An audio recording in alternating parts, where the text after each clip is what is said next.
आणि आज सगळ्यांच्या चरणारविंदी कृतज्ञतापूर्वक वंदन करते. सेवेसाठी घेतलेला अभंग हा संतश्रेष्ठ जगद्गुरु वैराग्य राग रसिक देहू निवासी आणि भागवत संप्रदायाच्या कलशस्थानी विराजमान असणारे जगद्गुरु संतश्रेष्ठ श्री तुकोबराय, ज्यांच्या गाथेनी तुमच्या माझ्या घरात एक संस्कार केंद्र उघडलं. भक्ती ज्ञान आणि वैराग्याचं युतिपर्व असलेली तुकोबरायांची गाथा तुमच्या माझ्या सगळ्यांचा माथा सुधरवणारी आहे. म्हणून प्रत्येकाकडे असावा असा तुकोबरायांचा गाथा.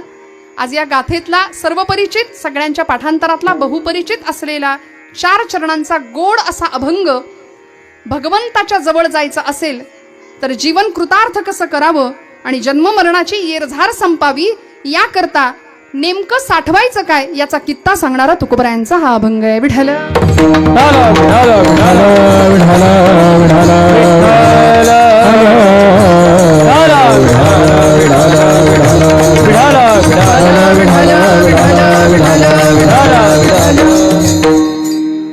जगद्गुरु संतश्रेष्ठ तुकोबराय, कैवल्य साम्राज्य चक्रवर्ती ज्ञानोबाराय, शांतीब्रह्म संतश्रेष्ठ श्री एकनाथ महाराज, विठुरायाचे प्रेमभंडारी असलेले नामदेव महाराज, तुकोबरायांचे सच्शिष्य असलेले निळोबाराय, भक्ती वैराग्याची पताका आणि त्याचबरोबर क्षात्र तेजाचं ज्वलंत तत्वज्ञान या भूमीमध्ये ज्यांनी रुजवलं, इथल्या प्रत्येक मेलेल्या मनाला ज्यांनी जागं केलं आणि क्षात्र तेजाचा भगवा ध्वज इथल्या मातीमध्ये अखंड फडकवत ठेवला, असे तुकोबरायांना समकालीन असलेले समर्थ रामदास स्वामी, ज्यांची बैठक आपल्या गावामध्ये होतीये, बरोबर ना? अशा या सकल संतांनी समाजाला अतिशय सुंदर असं भक्तीचं ज्ञानाचं सिंचन केलं. वेळोवेळी तुमची माझी मन, मनगट आणि मेंदू यांचं बळकटीकरण करण्याकरता संतांनी अहोरात्र प्रयत्न केले.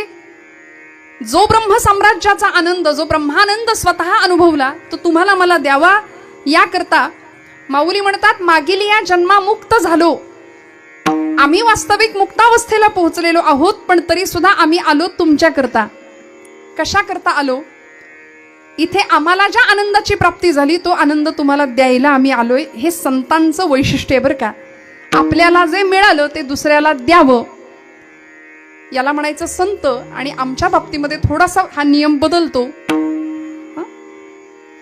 फक्त आपलं कल्याण व्हावं, फक्त माझ्याच लेकरा बाळांचं कल्याण व्हावं, माझ्याच कुटुंबाचं भलं व्हावं आणि मग समाजाचं, देशाचं, राष्ट्राचं वाटोळं झालं तरी त्याच्याशी माझं काही घेणं देणं नाही, असा एक केंद्रित स्वभाव मनुष्य मात्राचा आहे. म्हणून मनुष्य मात्राला संतांनी प्रश्न विचारले. अलीकडच्या काळामध्ये खानदेशातले एक प्रसिद्ध कवयित्री आहेत आमच्या बहिणाबाई चौधरी. बहिणाबाई म्हणाल्या, अरे मानसा मानसा कधी वशील माणूस, लोभापायी मानसाचा झाला रे कानूस. मानसा मानसा कसा वागशील तू, अरे तुझ्या परी बरं गोठ्यातलं जनावर, अशी उपमा दिली. आणि माणूस माणसासारखा वागत नाही, म्हणून माणसाला खऱ्या अर्थी संस्कारांचं अतिशय सुंदर संजीवन संतांनी पाजलं. वेळोवेळी येऊन इतकं गोड पद्धतीने सांगितलं की आई आपल्या लेकराला भरवते की नाही, आई आपल्या लेकराला दूध पाजते, आई आपल्या लेकराला कवळ म्हणजे घास भरवते. तितक्या प्रेमाने संतांनी भक्तीचं ज्ञान आम्हाला शिकवलंय. बरं, दादागिरी करून नाही. दादागिरी तुम्ही आम्ही करतो, दादागिरी संतांनी नाही केली. संतांनी दंडवत घालून जगाच्या कल्याणाची कामना केली. सकलांच्या पाया माझे दंडवत, आपुलाले चित्त शुद्ध करा. चित्त शुद्धीची कामना संतांनी वेळोवेळी केली. मग मनशुद्धी, चित्त शुद्धी याकरता मनोहि द्विविधम प्रोक्तम, शुद्धम च अशुद्धमेव च, अशुद्धम काम संकल्प, शुद्धम काम विवर्जितम. अशुद्ध मन आहे, शुद्ध मन आहे. अनेक प्रकारच्या कामना करणारं अशुद्ध मन आहे आणि कुठल्याही प्रकारच्या कामना विरहित असलेलं शुद्ध मन. असं शुद्ध मन कसं घडेल? मग त्या चित्ताच्या ठिकाणी, त्या मनाच्या ठिकाणी भगवंताचं अधिष्ठान कसं राहील आणि मग मिळणारा आनंद हा शब्दांच्या पलीकडचा कसा राहील? जे सुख संतांना मिळालं ते सुख आपल्याला कसं मिळेल याचा पत्ता आम्हाला वेळोवेळी संतांनी दिला. कारण आम्ही भरकटलेली माणसं आहे. आम्हाला कुठं जायचं, नेमकं काय करायचं हे कळत नाही. गर्भात असताना मातेच्या उदरी पचवुनी विष्ठेच्या दातरी असा विलक्षण मनुष्य जन्म असताना सुद्धा गर्भातल्या अत्यंत वेदनादायक परिस्थितीमध्ये तो जीव सोहम सोहम सोहम करत राहतो. स्वतःला ओळखतो, भगवंताशी नातं जोडतो आणि बाहेर आल्यानंतर कोहम कोहम. मग अहंता आणि ममता माणसाच्या पाठीशी लागते आणि याचं कारण जीव दुःखाच्या भोवऱ्यामध्ये सापडतो. मग हे दुःख दूर व्हावं, आत्यंतिक सुखाची प्राप्ती व्हावी आणि ते सुख तुकोबरायांना मिळालं, संतांना मिळालं. सकल संत मांदियाळी आम्हाला सगळ्यांना परिपाठ घालून दिला. लाखोंच्या संख्येने पंढरपूरला आज माणसं आता 19 तारखेनंतर निघणार आहेत. लागला टकळा पंढरीचा. जातिवंत वारकऱ्याला आता वारी जवळ आली ना, आता स्वस्थ नाही बसवणार का? तुका म्हणे माझे हेची सर्व सुख, तुझे रूप गोड तुझे नाम देई माझं प्रेम सर्व काळ. त्याच्याकडून जे मागायचंय तेच मागावं आणि आमच्या प्रपंचात देव आला पाहिजे अशी व्यवस्था करावी. अशी अत्यंत सुंदर अशी सुखाची धारणा किंवा सुखाचा मार्ग संतांनी आम्हाला वेळोवेळी सांगितलाय. का? कारण परमेश्वरानं सृष्टीची निर्मिती केली. याबद्दल आपल्या सगळ्यांचं एक मत आहे ना. काय होतं पूर्वी? पूर्वी कोठेच नव्हते, काही नव्हतं. पाश्चिमात्यांनी बिग बँग नावाची एक थेअरी मांडली. म्हणले सृष्टीच्या तळाशी गूढ असा कुठला तरी मोठा आवाज झाला आणि तो आवाज होता ओम. त्यालाच माऊली म्हणतात ओम नमो जियाद्या वेद प्रतिपाद्या जय जय स्वसंवेद्या आत्मरूपा देवा तूची गणेशू सकलार्थ मती प्रकाशू म्हणे निवृत्ती दासो अवधारी जोजी. आपण बैठक करता मनोबोध वाचता. मनोबोधातला पहिला श्लोक आहे गणाधीश जो ईश सर्वा गुणांचा मुळारंभ आरंभ तो निर्गुणाचा. सृष्टीच्या मुळाशी असलेलं तत्वज्ञान संतांनी आम्हाला सांगितलं आणि ते मूळ जे आहे ना, तो ओंकार नावाचा ध्वनी. आता तिकडून बिग बँग थिअरी आम्हाला ऐकायला मिळते तेव्हा वाटतं अरे खरंच काहीतरी आहे, पण हे आमचंच तिकडून उचललं गेलंय. आणि मग तिकडून आम्हाला नव्या पद्धतीने सामोरं येतं तेव्हा आम्हाला वाटतं अरे अरे अरे हे खरं असलं पाहिजे बरं का. म्हणजे आमची श्रीमंती सुद्धा आम्ही लक्षात घ्यायला तयार नाही. भारतीय संस्कृती, भारतीय तत्वज्ञान, भारतीय अध्यात्मशास्त्र इथल्या प्रत्येक कर्माचा, प्रत्येक कृतीचा, प्रत्येक श्वासाचा ओघ जातो तो अध्यात्माकडे जातो बघा. म्हणून मी नेहमी म्हणते भारताचं काळीजच आहे अध्यात्म. इथली भूमी आध्यात्मिक आहे, इथली भूमी संस्कारी आहे आणि आम्ही लेकरं भाग्यवान आहोत. या भारतवर्षामध्ये आमचा जन्म आहे. आमच्या पिढ्या इथल्या भूमीमध्ये लहानाच्या मोठ्या होत आहेत. इथल्या लेकरानं कूस पालटली तरी लोक म्हणतात उत्सव साजरे करा. का? कारण या भूमीला उत्सवाची परंपरा आहे. पवित्र ते कुळ पावन तो देश. किती आनंद आहे बघा ना. संतांनी या मातीचा गौरव केलाय, संतांनी या भूमीचा गौरव केलाय आणि इथं आम्ही जन्माला आलो. बरं आम्ही काय म्हणून जन्माला आलो? मनुष्य देहाचे निज्ञाने सच्चिदानंद पदवी घेणे. परमेश्वराची सगळ्यात उत्कृष्ट सर्वोत्कृष्ट जर निर्मिती कुठली असेल ना तर मनुष्य प्राणी आहे. स्वामी विवेकानंदांनी मनुष्य प्राण्याला एक अत्यंत सुंदर समाज मानसाला प्रश्न विचारला. म्हणाले परमेश्वराची मूर्ती माणूस घडवतो, परमेश्वराची मूर्ती माणूस घडवतो, माणसाला देवानी घडवलंय पण तरी सुद्धा माणूस माणसासारखा का वागेना? समाज माणसाला खूप मोठा विचारलेला प्रश्न आहे स्वामीजींनी. आज देव आहे की नाही यामध्ये अडकलेली एक पिढी आहे. देव आहे की नाही? काही जण म्हणतात देव नाहीच आहे, आकाशातल्या देवा वगैरे अमुक अमुक, जाऊ दे आपण नाही तिकडे जायचं फार. पण देव आहे ही श्रद्धा, ही जाणीव तुमची माझी पक्की आहे नव्हे. इथं कीर्तनात सुद्धा देव आहे म्हणून आपण सगळे इथं बसलोय, आनंदाने आपण कीर्तन श्रवण करतोय. पुण्यस्मरणाच्या निमित्ताने नैमित्तिक आहे, श्राद्ध आहे. श्रद्धेने केलेलं कुठलंही कर्म श्राद्ध आहे. भगवंताची आठवण काढायला वेळ नाही लागत, वेळ काळ लागतच नाही. यया आठा प्रहरा माझारी तरी गा ऐसे करी माऊली म्हणतात मोटके निमिष भरी दे तुझाच. 8 प्रहरामध्ये निमिष मात्र जरी भगवंताची आठवण काढली ना तरी देवाला ती पोहोचते, ती पुरेशी राहते. परमेश्वर आम्हाला सांभाळणार आहे. मग म्हणाले त्यांनी दिलेलं हे जीवन त्याच्याविषयी कृतज्ञ भाव असायला काय हरकत आहे. पण आज आमच्या समाजामध्ये अशी काही करंटी माणसं आहेत की ते म्हणतात देव नाहीच आहे. बाबा महाराज सातारकर म्हणायचे तुम्ही देवाला माना किंवा मानू नका, त्यांनी तुम्हाला मानले एवढं तरी माना. आणि ज्या दिवशी तो तुम्हाला मानणार नाही त्या दिवशी आपल्या घरासमोर गर्दी जमणार. माणसं म्हणतील उचला आता संपला यांचा कार्यक्रम. मग तिकडे गेल्यानंतर अग्नी आहेच आहे, तिकडे गेल्यानंतर अग्निसंस्कार केला जातो, पण त्याआधी आपल्या आतला अग्नी आपल्याला प्रज्वलित करायचा आहे. त्याला शास्त्रकारांनी देहबुद्धीचा अग्नी असं म्हटलंय. देहबुद्धी म्हणजे काय? मी म्हणजेच देह आहे, हा बुद्धीने केलेला जो निश्चय आहे ना त्याला देहबुद्धी असं म्हटलंय. मग देह म्हणजे मी नाहीच आहे, त्या देहामध्ये असलेला भगवंत कोण आहे त्याची जाणीव होणं, आतल्या देवाला ओळखणं, आतल्या देवाला साठवणं, आतल्या देवाला पाहणं, हे मनुष्य जन्माचं अत्यंतिक सुंदर परमोच्च असं कर्तव्य आहे. इथं आल्यानंतर काय करायचं? भगवंताला ओळखायचं, भगवंताला पाहायचं. पण आमच्या बाबतीत असं होतं, आमचं सगळं बहिर्केंद्री लक्ष आहे, आम्ही सगळीकडे पाहतो, पण देव मात्र आम्हाला कुठे दिसत नाही. मग देवाला कळवून घेता यावं, देव दिसावा अशी व्यवस्था व्हावी, याकरता हा मनुष्य जन्म आहे. आणि मग पशुदेही नाही गती ऐसे सर्वत्र सांगती, या नरदेहीच प्राप्ती परलोकाची. म्हणून या नरदेहाच्या माध्यमातून, नरदेह आद्यम खलु धर्म साधनम, नरदेहाचं माध्यम हे सर्वांचं साधन. आणि कहे ज्ञान नाही कोठे, आणि कहे ज्ञान नाही कोठे, आणि कहे ज्ञान नाही कोठे, आणि कहे ज्ञान नाही कोठे. याची जय गडे देवाचे भजन, देवाचे भजन, याची जय गडे देवाचे भजन, याची जय गडे आणि कहे ज्ञान नाही कोठे, आणि कहे ज्ञान नाही कोठे, आणि कहे ज्ञान नाही कोठे, आणि कहे ज्ञान नाही कोठे, नाही कोठे, नाही कोठे.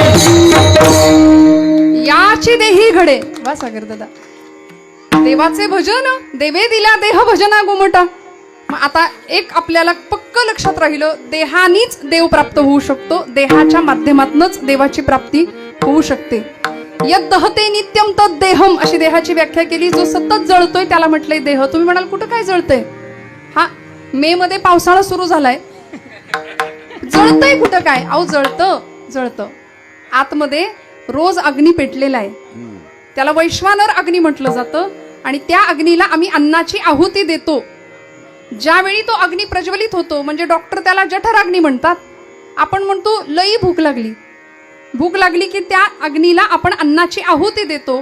मग आतला अग्नी जोपर्यंत पेटलेला आहे तोपर्यंत ही आहुती, आणि एकदा का आतला अग्नी थंड झाला की मग बाहेरचा अग्नी आहे. म्हणून या बाहेरच्या अग्नीपर्यंत जाण्याआधी आतला अग्नी प्रज्वलित व्हावा, त्याची जाणीव व्हावी. अहम वैश्वानरो भूत्वा प्राणिनां देहमाश्रिता. भगवंत म्हणतात मी आहे ना आतमध्ये, अहम वैश्वानरो भूत्वा. मग आता त्याला ओळखायचं. खरं सांगा, आपला श्वास सुद्धा आपण कधी शांततेत ऐकत नाही, इतका आम्हाला आम्ही गडबडीत आहे सध्या. सर्व सुखाची या आशा जन्म गेला, क्षण एक मुक्ती यत्न नाही केला. दाही दिशांना हा जीव भरकटतोय, नुसता भरकटतोय. पण आचार्यांना विचारलं, आचार्य तुमचं काय? न पुण्यम न पापम न सौख्यम न दुःखम, न पुण्यम न पापम न सौख्यम न दुःखम, न मंत्रे न तीर्था न वेदा न यज्ञ, अहम भोजनम नैव भोज्यम न भोक्ता. थोडा रिवर्ब द्या मला, मोकळं करा जरा. अहम भोजनम नैव भोज्यम न भोक्ता, चिदानंद रूप शिवोहम शिवोहम, अहम निर्विकल्पो निराकार रूपो, विभुर्व्याप्य सर्वत्र सर्वेन्द्रियाणि, सदा मे समत्वं न मुक्तिर्न बंध, चिदानंद रूप शिवोहम शिवोहम, चिदानंद रूप शिवोहम शिवोहम. न मे मृत्यु शंका न मे जाति भेदः, पिता नैव मे नैव माता न जन्म, न बंधुर्न मित्रं गुरुर्नैव शिष्य. या जीवाचा खरा संबंध तिथे आहे, सनातन संबंध. भगवंत सांगतात ममैवांशो जीवलोके, जीवभूत सनातन. एक संबंध भगवंत सांगतात, या जीवाचा असलेला त्या शिवाशी, त्याला सनातन संबंध म्हटलं.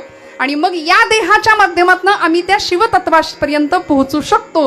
हे संतांनी आम्हाला वेळोवेळी ठासून कानी कपाळी ओरडून सांगितलं. देवे दिला देह भजना गोमटा. पण आपल्याकडे भजन आणि भोजन यामध्ये जरा गल्लत करतात. भोजनाला 60 आणि भजनाला 8. भोजन देहाला लागलेली भूक भागवण्याचं साधन भोजन. भूक लागली भोजन, पण मनाच्या भूकेचं काय करायचं? आत्म्याची भूक भागवणारं साधन आहे भजन. विठ्ठल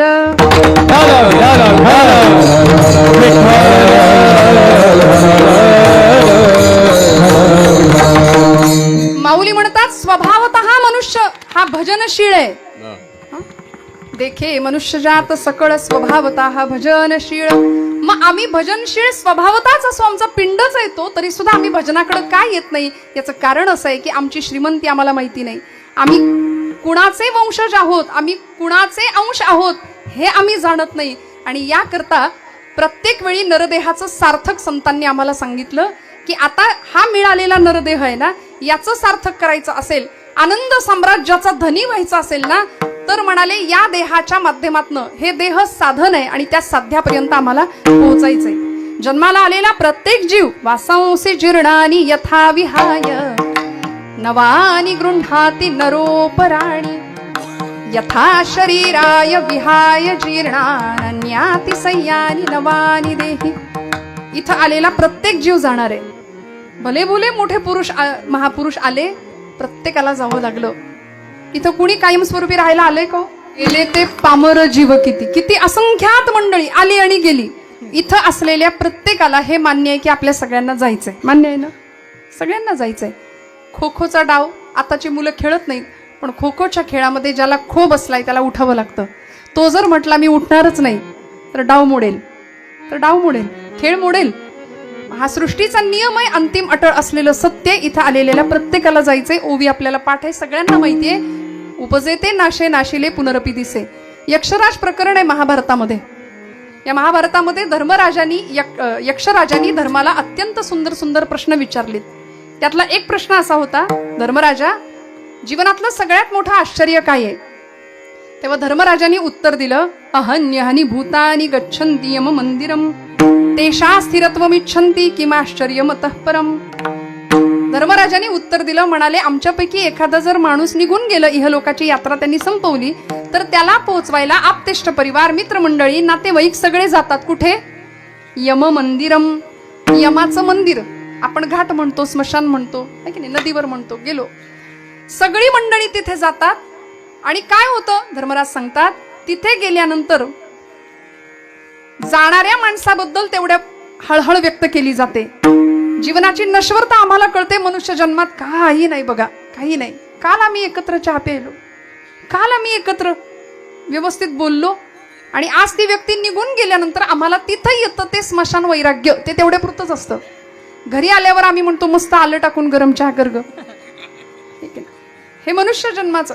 बरं, तिथे गेल्यानंतर मनुष्य तिथला तो अंत्यविधी झाला, संस्कार झाला की माघारी येणारी माणसं, माघारी येणारा मनुष्य ज्या ॲटिट्यूड मध्ये माघारी येतो की जणू काही माझा आणि या जागेचा काही संबंधच नाही, हे जे माणसाचं वाटणं आहे ते जगातलं सगळ्यात मोठं आश्चर्य आहे. विठ्ठल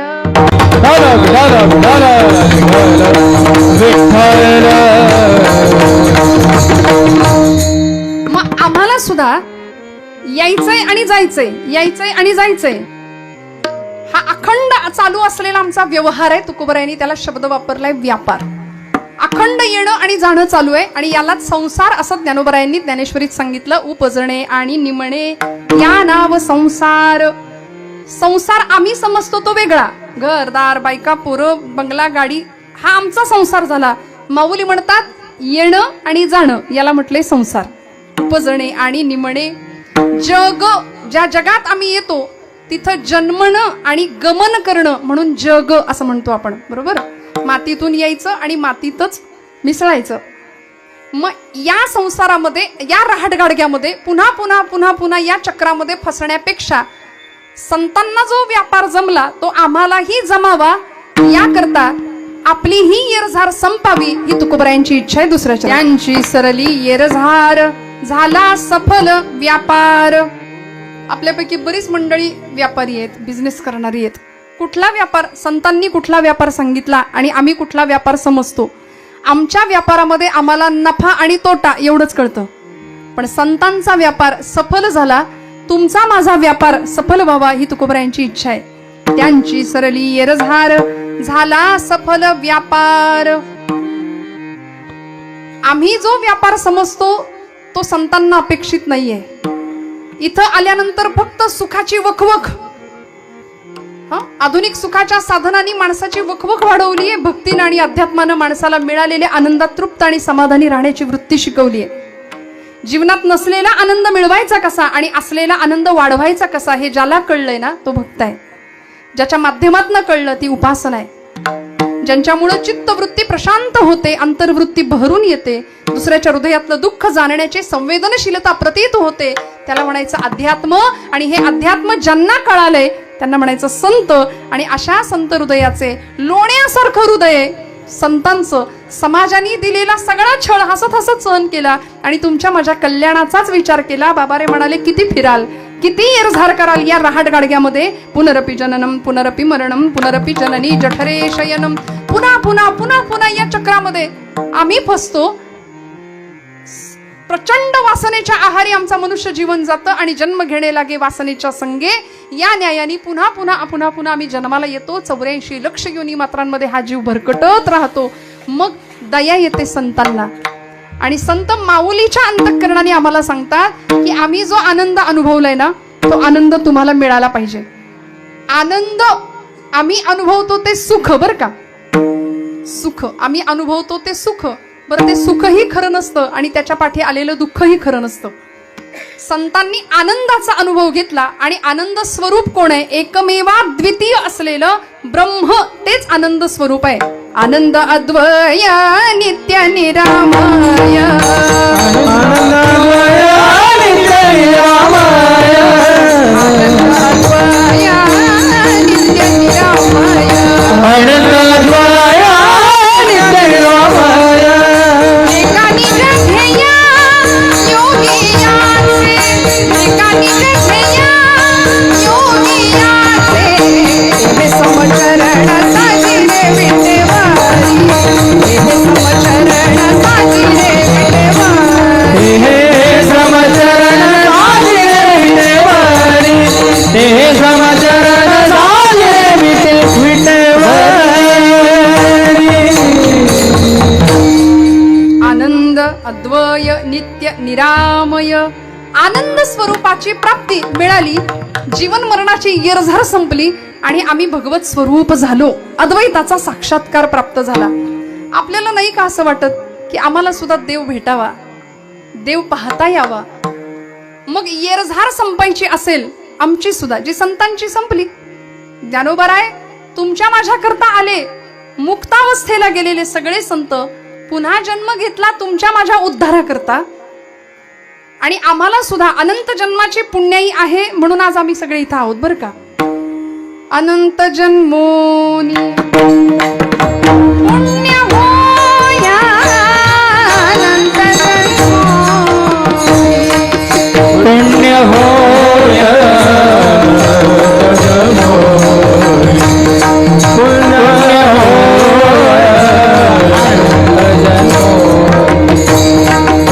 ज्ञानदेव धनी रामकृष्ण मानी,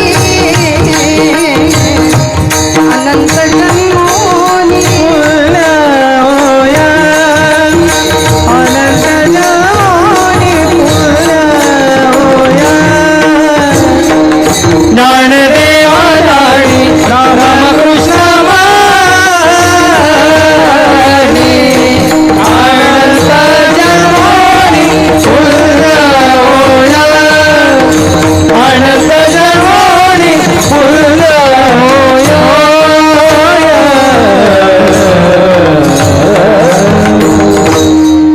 तुमची माझी अनंत जन्माची पुण्याई आहे म्हणून आम्ही इथं आलो. तालुक्यामध्ये एवढीच माणसं आहेत का? नाही. आज आमची पावलं इकडं वळली. ही संध्याकाळची वेळ काही जणांसाठी वेगळ्या कारणासाठी असते, राखीव. आमचा महिला वर्ग प्राईम टाइम असतो, झी टॉकी, झी मराठी. इथं येण्याकरता अनंत जन्माची पुण्याई लागते. इकडं सगळ्यांचीच पावलं येत नाही. डोंगरे शास्त्रीजींचं वाक्य आहे, ते म्हणायचे कथा के लिए जाने की हमारी औकात क्या है, कथा के लिए तो वो जाते हैं जिनको बाकी भी हरी बुलाते हैं. येरझार संपायची असेल ना तर इकडे पावलं वळतील, नाही तर आम्ही येऊ शकत नाही इकडे. आमची येरझार संपणार, भगवंताची कृपा आमच्यावर होणार. तुकोबरायांची ती परम पावन अशी इच्छा आहे. मनुष्य जन्मानंतर परमात्मा प्राप्तीचं ध्येय या जीवाला सापडावं, मिळावं, याकरता ही येरझार संपावी, याकरता संतांचं हृदय गलबलून गेलं, कासावीस झालं, कळवळलं. आणि मग आता ही येरझार संपायची तरी कशी? अनेक उपाय सांगितले. त्यातला अत्यंत असलेला सुंदर सोपा उपाय तुकोबराय सांगतात अभंगाच्या प्रथम चरण. साठविला हरी जिही हृदय मंदिरी. तुकोबराय उत्तर देतात, येरझार संपली, पण कुणाची?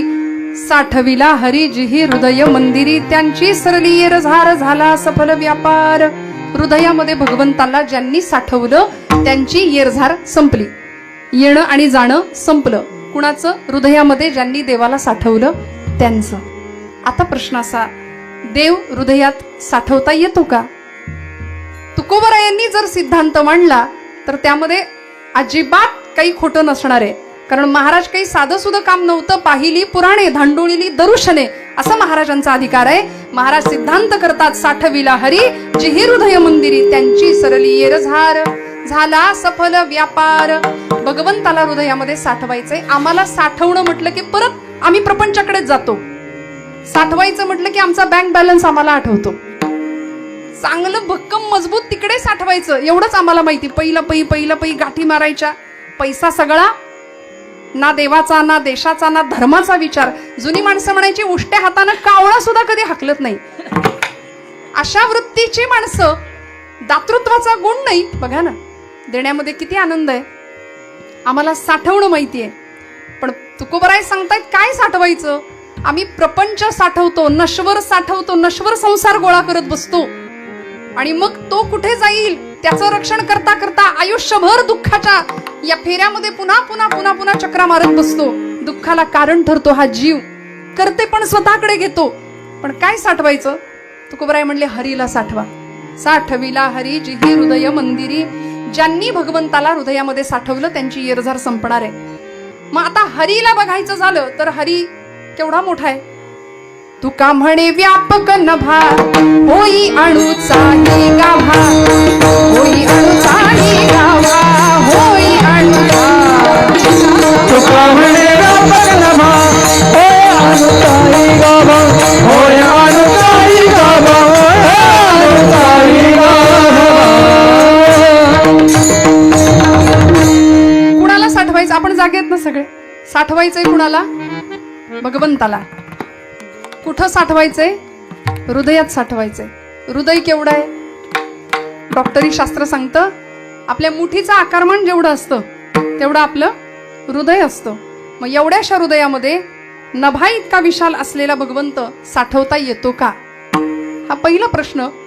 कारण देव केवढा मोठा आहे. विश्वरूप दर्शन योग भगवद्गीतेमध्ये ज्यावेळी अर्जुनाला दिव्यम ददामि चक्षु असं अर्जुन म्हणतो, त्यावेळी भगवंत अर्जुनाला, पार्थाला विराट स्वरूपाचं दर्शन देतात. अनेक बाहूदर वक्त नेत्रम पश्चामि त्वां सर्वतोऽनन्तरूपं नान्तं न मध्यं न पुनस्तवादिं पश्यामि विश्वेश्वर विश्वरूपम. एवढा मोठा भगवंत. न अंतम, अंत नाही, आदी नाही, मध्य नाही, असा भगवंत. विराट दर्शन. पुरुष सूक्त सांगतं, सहस्रशीर्षा पुरुषः सहस्राक्ष सहस्रपाद. एवढा मोठा भगवंत. अनंत ब्रह्मांडे उदरी असा तो भगवंत विशाल काय. किती मोठा आहे हो. तोची विश्वंभर विश्वाचा आधार. तोची विश्वंभर विश्वाचा आधार.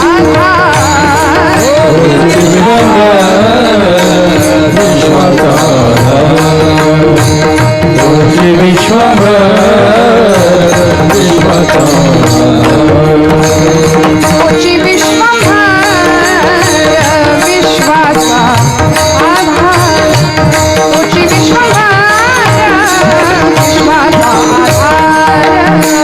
तोची विश्वंभर विश्वाचा आधार. तोची विश्वंभर विश्वाचा आधार. कधी दैन्य दूर, कधी दैन्य दूर,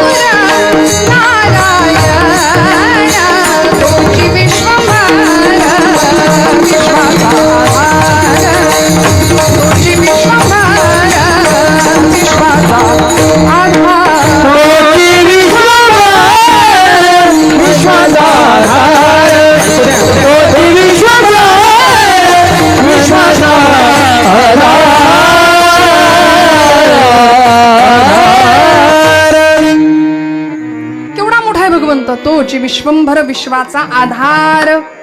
विश्वाला ज्यांनी आधार दिलाय असा भगवंत, त्याला आम्ही जन्मोत्सवाच्या कीर्तनाला पाळण्याचा आधार देतो.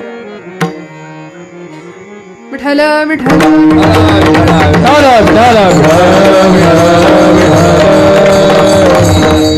जो अजन्म आहे तो भगवंत जन्माला येतो, सगळ्या विश्वाला आधार देतो. जगत चालक अखिल कोट ब्रह्मांडाचा नायक असं म्हटलंय. मग एवढं मोठं त्याचं व्यापकत्व आहे, तर तो आपल्या हृदयामध्ये सापडतो का? तर त्याचं उत्तर आपण प्रमाणात ऐकलं. तुका म्हणे व्यापक नभा होई अणुचाही गाभा. श्रुती सांगते, उपनिषदकार सांगतात, अणोरणियान महतो महियान. मुंगी होऊन मुंगीच्या देहात राहतो आणि हत्ती होऊन हत्तीच्या देहामध्ये राहतो. असं जर त्याचं व्यापकत्व आहे तर भगवंत हृदयामध्ये साठवता येऊ शकतो. अनेकांनी त्याला साठवलं. आमच्या जनाबाईंनी त्याला साठवलं की नाही हो? हृदय बंदीखाना केला आत विठ्ठल कोंडीला. काय झालं? जनाबाईंना कोडं पडलं, सगळ्यांना कोडं पडलं. जनाबाईच्या झोपडीत नेमके 2 आवाज येत आहेत. कुठून? जनाबाई एकट्याच गातायत, आवाज बाहेर 2 येतात. लोकांनी विचारावं, जने खरं सांग की गा आतमध्ये कोण आहे? जनाबाई म्हणतायत, आता माझ्या बोलण्यावर विश्वास नाही तुमचा, खरंच कोणी नाही आहो, मी एकटीच कधीपासून दळण दळतीया. लोकांनी सांगावं, जने जने अगं 100 माणसं 2 आवाज आहेत त्यातून, तू बरी म्हणते मी एकटीच आहे, खरं सांग आतमध्ये कोण बसले? आणि जनाबाई हळूच सांगतात, पांडुरंग आला होता. पांडुरंग तुझ्या झोपडीत कशापायी गा आला होता? जोंधळ्याच्या भाकरीची चव लई न्यारी, पंढरीचा राणा येतो जनाईच्या दारी. कशाला आला होता काय सांगू पाटील तुम्हाला? अगं जने तुला दिसतो आणि आमासनी दिसत नाही, असा लपवून तरी कुठं ठेवलायस? मग जनाबाई तुकोबरायांचं हे कोडं सोडवतात. हृदय बंदीखाना केला आत विठ्ठल कोंडीला. आणि नुसता कोंडला नाही, गळा बांधून या दोर धरीला पंढरीचा चोर. त्याला असा बांधला, आवळून बांधला की तो काकुळतीला आला आणि तो म्हणतो, जने जने अगं सोड. जनी म्हणे वा विठ्ठला आता जीवेन सोडी तुला, आता सोडणार नाही. का? काय परिणाम आला? मग गोविंद ते काया, मग गोविंद ते काया, मग गोविंद ते काया, मग गोविंद ते काया, गोविंद ते काया, मग गोविंद ते काया, गोविंद ते काया, मग गोविंद ते काया.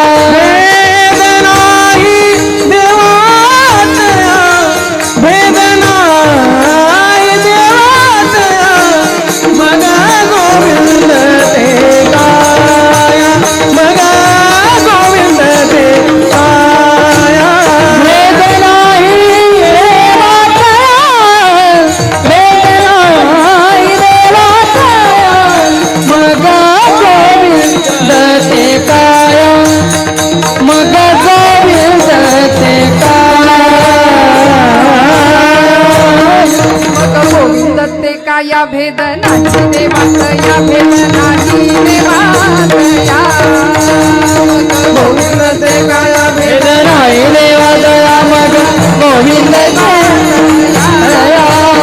मग गोविंद ते काया भेदनाई देवात, भेदनाई देवात, भेदनाई देवात.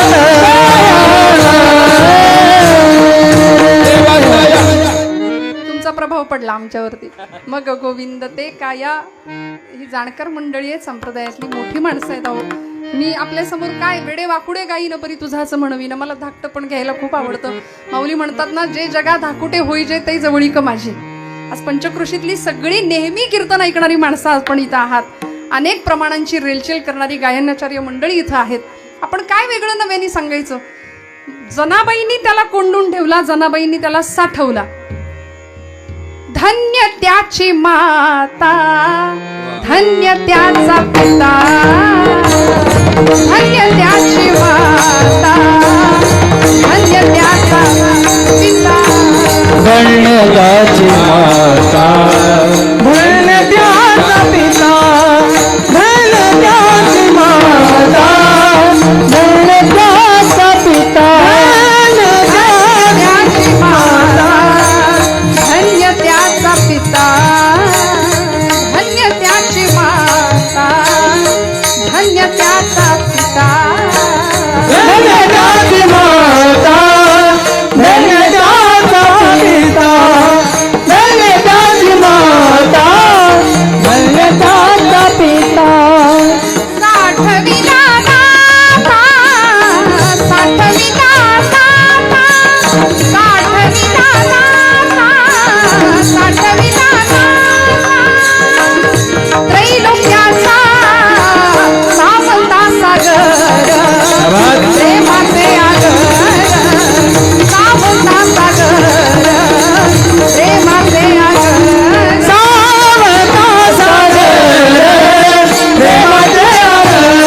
नद्याचा पिता बघा ना, आज पितृस्मरण ऐकली, माता पित्यांचं स्मरण करणारी पिढी आज समाजामध्ये दिसत नाही. मातृऋण पितृऋण फेडणारी, किंबहुना मी नेहमी असं सांगते, 500 किलोमीटरवर असलेल्या एखाद्या मित्राला गुड मॉर्निंगचा मेसेज पटकन जाईल उठल्या उठल्या, पण दिवसभर आईचा चेहरा बापाचा चेहरा न बघणारी मंडळी घराघरात आज दिसतायत. असा एखादा पिता असतो की जो 2 वर्षाच्या आपल्या लेकराला आपल्या खांद्यावर घेतो आणि आजपर्यंत घाम गाळून रक्त जाळून मिळवलेल्या इस्टेटीचा क्षणार्धात मालक करतो. हा माझा वारस आहे पुढचा. बापाचा अंतःकरण, बापाचं हृदय. आणि म्हणून मी सुरुवातीला छत्रपतींकडे पाहिलं तेव्हा म्हटलं हा आमच्या सगळ्यांचा बाप आहे, छत्रपती शिवप्रभू, या रयतेचे स्वामी. कारण रयत मुलासारखी सांभाळली, लेकरासारखी सांभाळली. ते विठ्ठलाचं परमात्म्याचं स्वरूप कुठं आहे, कुठं बघावं, कुणाला कृतज्ञता द्यावी, कुणाविषयी कृतज्ञता व्यक्त करावी. धन्य माता पिता तयाची, तुकोबराई सुद्धा सांगतात की नाही, माता पित्यांना धन्यता दिली. म्हणून आज मराठी कुटुंबीय असू दे, आमचे दादा असू दे, अरुण दादा असू देत, अमोल दादा असू देत, ही सगळी मंडळी पित्याच्या स्मरणामध्ये राहावं आणि 4 वर्ष अखंड अव्याहतपणे आपल्याकडून अतिशय सुंदर असं धर्माचं काम घडावं. कारण आज परिस्थिती अशी आहे, धर्मकार्यामध्ये विघ्न आणणारी माणसं फार आहेत. गल्ल्या गल्ली चौका चौकात भेटतील आपल्याला. पारावर कट्ट्यावर बसलेल्या मंडळींनी बसा, माझं काही म्हणणं नाही. आपल्याला आपली इथे निंदा करायला मी अजिबात आलेली नाही, पण आपण गावच्या पारापारावर कट्ट्या कट्ट्यावर अशी माणसं पाहतो. या देशात क्रांती झाली पाहिजे, हातात पत्ते. बर, यापुढे बोलणं मला शोभत नाही, या गादीची ती मर्यादा आहे. आपण सगळे जाणता श्रोते हो, मोठ्या माणसांवर खूप मोठी जबाबदारी असते. आपण ओवी ऐकली, येथ वडील जे जे करीती तया नाम धर्म ठेवीती. खरं सांगू का, आयुष्यभर उत्तम कर्म करावं, माता पित्यांची पुण्याई पाठीशी असते. त्या कर्माचा परिपाक असा असतो, आयुष्यभर जर चांगलं कर्म केलं तर चढत्या काळात केलेलं कर्म हे उतरत्या काळामध्ये आम्हाला उंचीवरच ठेवतं, आणि चढत्या काळामध्ये केलेलं पाप हे पडत्या काळामध्ये आमच्या माथ्यावर बसल्याशिवाय राहत नाही. विठ्ठल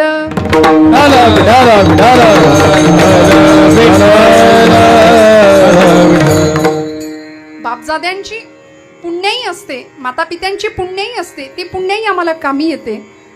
माझे गुरुजी असं म्हणतात, वडिलांनी म्हणजे बंगला दारू विकून जर बंगला बांधला असेल तर पुढच्या काळामध्ये मुलगा बंगला विकून मध्यप्रश्नच करणार आहे की नाही, ही परिस्थिती आहे.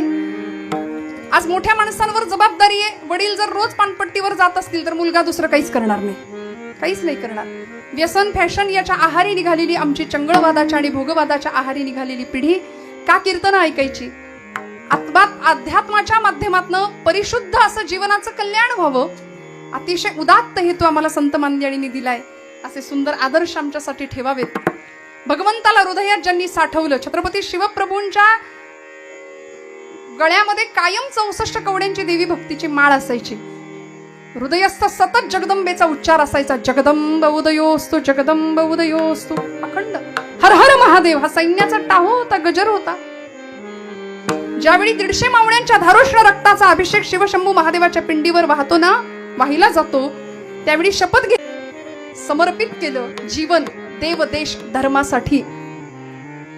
भगवंताला हृदयामध्ये ठेवल्यानंतर ह्या घटना आपोआप जीवनाकडून घडतात. तुका म्हणे सत्य कर्मा व्हावे साह्य, घातली या भयन नरका जाणे.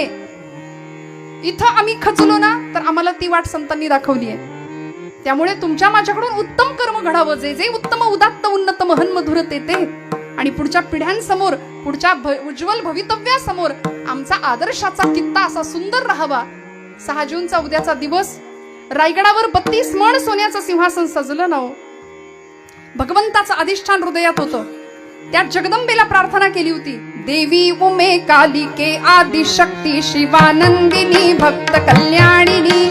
देवी उमे कालिके आदिशक्ती शिवानंदिनी भक्त कल्याणिनी. चंडासुर छेदिनी भद्रकालिनी शंभासुर प्राण संहारिणी. चंडासुर छेदिनी भद्रकालिनी शंभासुर प्राण संहारिणी. दाक्षायणी शैल राजेंद्र कन्ये जगत स्वामिनी राजराजेश्वरी. कुळाची भवानी तुला प्रार्थितो हा शिवाजी रणी दे जय स्वामिनी.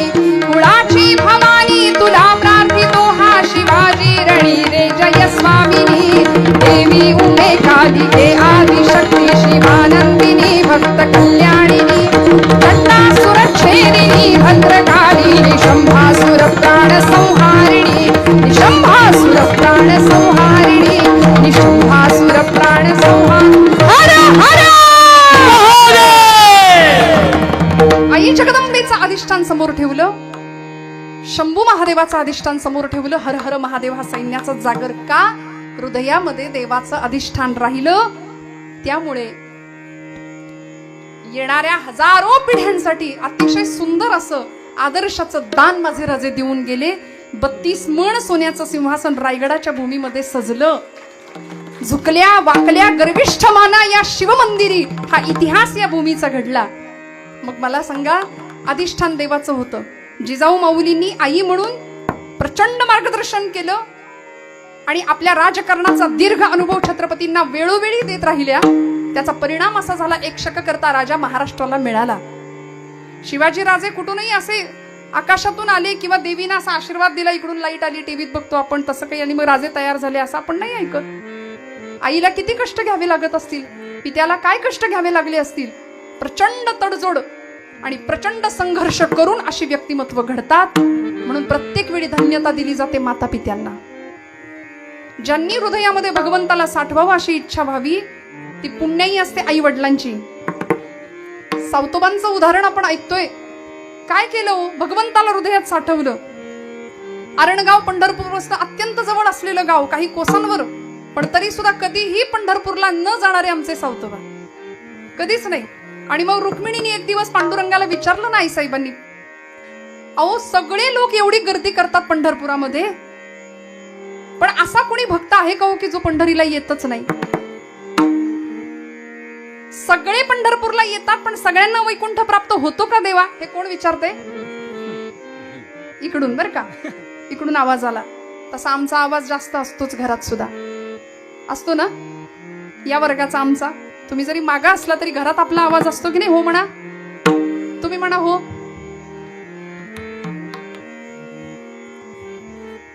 आईसाहेबांनी म्हणून तर अहो तुकोबरायांनी सुद्धा प्रत्येक वेळी तिकडं वशिला लावलाय. रखुमाईच्या पती सोयरिया, गोड तुझे रूप गोड तुझे नाम, रखुमाईच्या पती सोयरिया. प्रत्येक वेळी तिकडे वशिला का लावला? कारण आई जास्त ऐकते लवकर. लेकराचं सगळं मनोगत आई जास्त, आईकडे स्वीकार आहे, जसं असेल तसं स्वीकारते ना. आणि पित्याकडे सुधार आहे, पित्याकडे सुधार आहे. आणि आमचा संप्रदाय हा परमात्म्याला काय स्वरूपामध्ये पाहतो? नामदेव महाराज सांगतात, माता विठ्ठल पिता विठ्ठल, माता विठ्ठल पिता विठ्ठल. म्हणून देवानी इमर्जन्सी ऍड्रेस दिला बरं का आपला. भगवंत म्हणले, मला जर शोधायचं असेल तर इमर्जन्सी मला कुठे शोधाल? मी मातेच्या आणि पित्याच्या चरणस्पर्शात असतो.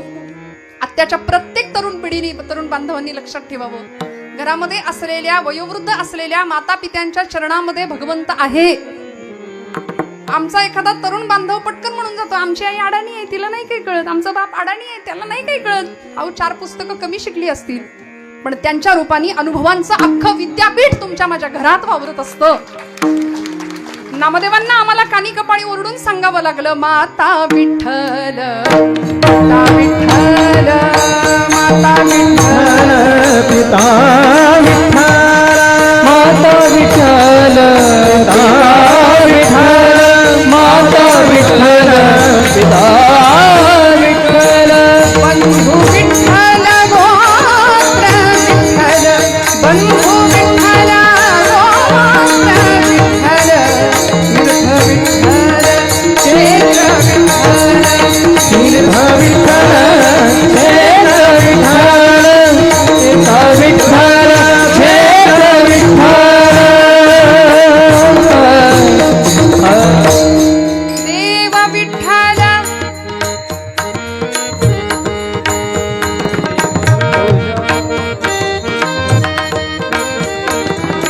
देव विठ्ठल देव मुला विठ्ठल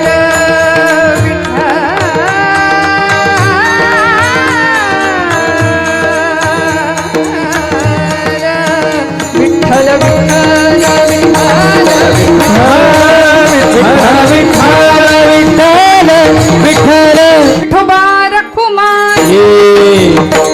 भगवंताला साठवलं. तुकोबराय म्हणतात, एकदा का आम्हाला भगवंत सापडला, हरी आला हाता, मग कैची भय आणि चिंता. देव सापडला ना की भयही राहत नाही आणि चिंताही राहत नाही. बघा, अध्यात्म आम्हाला निर्भय बनवतं. सध्या परिस्थिती अशी आहे की आध्यात्मिक माणसं जास्त घाबरलेली आहेत, सज्जन माणसं जास्त घाबरलेली आहेत आणि मग दुर्जनांचा प्रसार वाढतोय दिवसेंदिवस. धर्मकार्यामध्ये विघ्न आणणारी माणसं संख्येने जास्त वाढत आहेत. हिंदू धर्माविषयी स्वाभिमान असणारी माणसं नाहीयेत. निर्भयता फार गरजेची आहे. ज्याला देव सापडला ना तो निर्भय होतो. हरी आला हाता मग कैची भय चिंता तुकोबरे म्हणले आम्ही निर्भय झालो. अध्यात्म माणसाला निर्भय बनवतं. हरीची या भक्ता नाही भय चिंता दुःख निवारिता नारायण. भगवंत आमच्या सगळ्या दुःखाचं हरण करतो, निवारण करतो. आणि असा भगवंत ज्यावेळी सापडतो ना त्यावेळी आम्ही खऱ्या अर्थी निर्भय बनतो. मग समाजामध्ये नेमकं काय करावं याची प्रचिती आपल्याला येते. काय केलं पाहिजे आपण आपल्या पातळीवर? ऐका, एका इमारतीला खूप मोठी आग लागली. प्रचंड मोठा वणवा पेटला. सगळी माणसं इमारतीत अडकलेल्या माणसांना काढायला धावाधाव करायला लागली. काही माणसांनी आगीत सापडलेल्या माणसांना बाहेर काढलं. काही माणसं तिथं पाणी टाकायला लागली. बरीच मंडळींनी गर्दी केली. एक चिमणी होती, ती चिमणी आपल्या चोचीत पाणी भरून त्या इमारतीवर, त्या आगीवर टाकत होती. त्या चिमणीला एका कावळ्याने पाहिलं आणि तो कावळा म्हणाला, तुझी चोच केवढी, तुझी ताकद केवढी, तुझी शक्ती केवढी, तू तो सुई की नोक से पहाड़ खोदने जा रही है. तो कावळा म्हणला, बाई ग, तुझी ताकद केवढी, तुझी क्षमता केवढी, तुझ्या चोचीत पाणी केवढं मावणार आणि त्यांनी आग कशी विझणार. असे कावळे समाजात सुद्धा बरेच असतात नाही का. त्या कावळ्याने चिमणीचा उपहास केला, पण ती चिमणी म्हणाली, दादा मला ठाऊक आहे माझी क्षमता कमी आहे, माझी ताकद कमी आहे, माझी चोच लहान आहे, त्या चोचीत पाणी कमी मावणार आहे. पण उद्या या गोष्टीचा, या घटनेचा ज्यावेळी इतिहास लिहिला जाईल त्यावेळी माझं नाव आग लावणाऱ्यांच्या यादीत नसेल तर आग विझवणाऱ्यांच्या यादीत असेल. मग आता आपण ठरवायचं आपल्याकडून आग लागली पाहिजे की आग विझवली गेली पाहिजे. नाही फार काय करता आलं, नाही काही करता आलं, किमान पक्ष आपल्याला काय करता येईल. असं म्हणतात, घेणाऱ्यानं घेत जावं, देणाऱ्यानी देत जावं. आणि घेणाऱ्यानी घेता घेता देणाऱ्याचे इथून कापून घ्यायचे का? नाही हो, देण्याची वृत्ती घ्यायची. समाजामधलं सौहार्द टिकावं, परस्परांमधलं नातं टिकावं, प्रेम टिकावं, याकरता प्रत्येकाने आपापल्या पातळीवर प्रयत्न करावा. देवासाठी, देशासाठी, धर्मासाठी झटणं, लढणं आणि झिजणं ही शिकवण माझ्या राजाची आहे. ही शिकवण या मातीची आहे आणि या मातीचे आम्ही वारसदार म्हणून आमच्याही रक्तामध्ये देव, देश आणि धर्म या तीन गोष्टींचा संचार व्हावा. आमचंही जीवन या तीन गोष्टींच्या भोवती फिरावं ही संतांची आमच्याकडून अपेक्षा आहे. आणि मग एकदा अशा उच्च स्थानावर आमचं जीवन गेलं ना तर तुकोबराय म्हणतात, भगवंत काहीही शिल्लक ठेवत नाही. भगवंत आपल्या सगळ्याचं हरण करतो. तुका म्हणे हरी काही उरोने देऊरी, त्यांची सरली येर झार झाला सफल व्यापार, झाला सफल व्यापार. तबला आहे म्हणून तजरे अभिमान जान गुनियन को, तजरे अभिमान जान गुनियन को, तजरे अभिमान.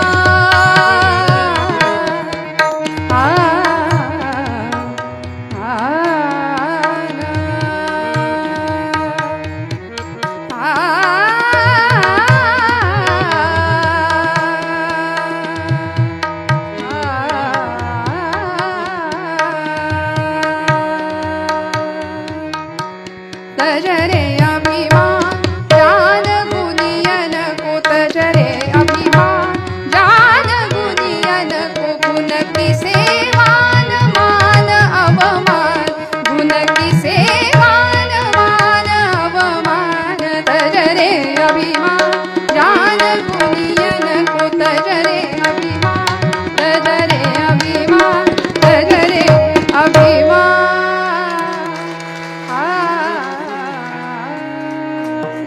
म्हणे हरी काही उरोने दी उरी, काही शिल्लक राहत नाही.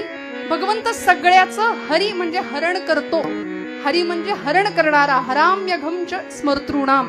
भगवंत म्हणतात, माझं स्मरण जरी केलं ना, विष्णू सहस्रनाम आपण सगळे म्हणत असाल, मला माहितीये इथं असलेली बरीच मंडळी निष्ठावंत वारकरी आहेत. निम्म्यापेक्षा जास्त गायक वादकच आहेत. संप्रदायावर प्रेम करणारी आहात. विष्णू सहस्रनामाची सुरुवात आहे यस्य स्मरण मात्रेण जन्म संसार बंधनात विमुच्यते नमस्तस्मै विष्णवे प्रभ विष्णवे. विष्णू सहस्रनामाचं जो रोज पठन करतो, वासुदेवानंद सरस्वती टेंबे स्वामी महाराज म्हणले, त्याच्या भोवती भगवंताचं सुदर्शन चक्र कायम राहतं, कायम राहतं. कायम स्मरण करावं. आणि जो देवाचं स्मरण करतो, तुका म्हणे हरी काय करतो, हरण करतो. हरी रे माझे हरिले चित्त भारवित्त विसरले. अशी अवस्था तुमची माझी सुद्धा होते. आणि मग काय राहतं, काही उरो नेदी उरी. मग काय उरतं, काम क्रोधे केले घर रिते, तुका म्हणे देह भरिला विठ्ठल. आणि अशा पद्धतीने अभंगाचा माझ्या यथाशक्ती यथामक्ती चिंतन स्पर्श करण्याचा अभंगाला प्रयत्न केला. सगळ्यांच्या चरणारविंदी कृतज्ञतापूर्वक वंदन करते. मराठी परिवाराला मनापासून धन्यवाद देते. खरं सांगते, ज्यांचं पुण्यस्मरण 4 वर्ष झालं, आजचं 4थं वर्ष आपण करतो आहोत, खऱ्या अर्थी हे वैभव बघितलं की तो व्यापार सफल झाला असं म्हणायला हरकत नाही. मग जुन्या माणसांनी, जाणाऱ्या माणसांनी नवीन पिढीला काय द्यायचं असतं, तर हे विचारांचं दान द्यायचं असतं. म्हणून तर श्रीमंतीची खरी अवस्था, खरी व्यवस्था काय, बाबा आमट्यांना विचारलं होतं. म्हणाले, बाबा खरी श्रीमंती कशाला, भरपूर पैसा, भरपूर अडका, भरपूर जमीन जुमला, बँक बॅलन्स, एवढं सगळं मिळालं की श्रीमंत का. बाबा म्हणाले, नाही, हजारो कुष्ठरोग्यांची मी सेवा केली, पण सांगतो माझ्या पुढच्या पिढ्यांमध्ये संपत्तीसाठी, इस्टेटीसाठी, विधभर जमिनीच्या तुकड्यासाठी कधीही भाऊ भावाचा खून नाही पाडणार, कधीही भाऊ भावाला कमी नाही लेखणार, शिव्याशाप नाही देणार. तर कुणी कुणाची किती सेवा करायची याच्यासाठी माझ्या पुढच्या पिढ्यांमध्ये भांडणं होतील, सेवेसाठी भांडण होईल. मला असं वाटतं खऱ्या अर्थी या मराठी परिवाराला धन्यवाद द्यावे तितके कमी आहेत. 4 वर्ष आणि अशा पद्धतीने समाजासमोर या पद्धतीने आपली सेवा पोहोचावी या सदिच्छा देते. मराठे काकांच्या पुण्यस्मृतीला मनापासून धन्यवाद. आपण सगळी वंदन करते. आपण सर्वच मंडळी अतिशय मोठ्या आनंदाने प्रेमाने इथे उपस्थित राहिला.